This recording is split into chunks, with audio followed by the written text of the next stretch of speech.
मध्यंतरी मी एक छोटासा ट्विट केला, खूप गाजला.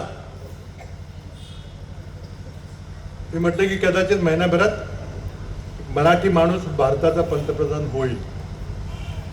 कराडला बोललो मी, अनेकांचे फोन आले, विचारले याचा अर्थ काय, कसं काय, कोण म्हटलं की तुम्ही होणार का?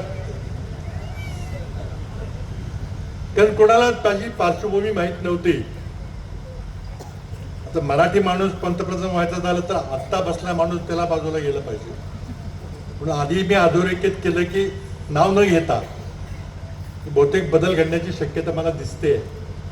आणि जर बदल घडला तर काँग्रेसचा काही पंतप्रधान होणार नाही, कारण आमच्याकडे बहुमत नाही. तर मग होणार हीच लोक, पण त्यांचा मग कोणताही दुसरा माणूस होईल, कदाचित मराठी माणूस होईल असा माझा संदर्भ होता. माझा इशारा होता 19 डिसेंबरला. कारण 19 डिसेंबरला अमेरिकेत संसदेने कायदा केलेला आहे.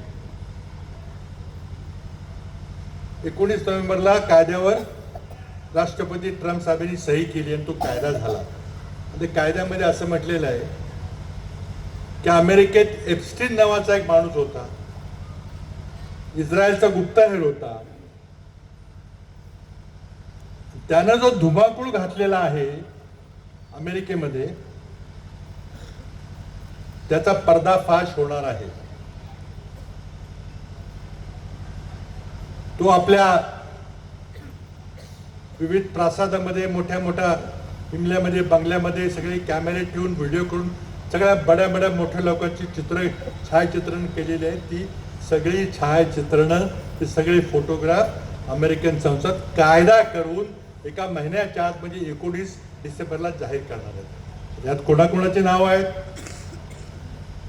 सोशल मीडियावर काही नावं चालू आहेत का नाही मला माहित नाही, पण आजच 75,000 फोटोग्राफ पब्लिश झालेले आहेत.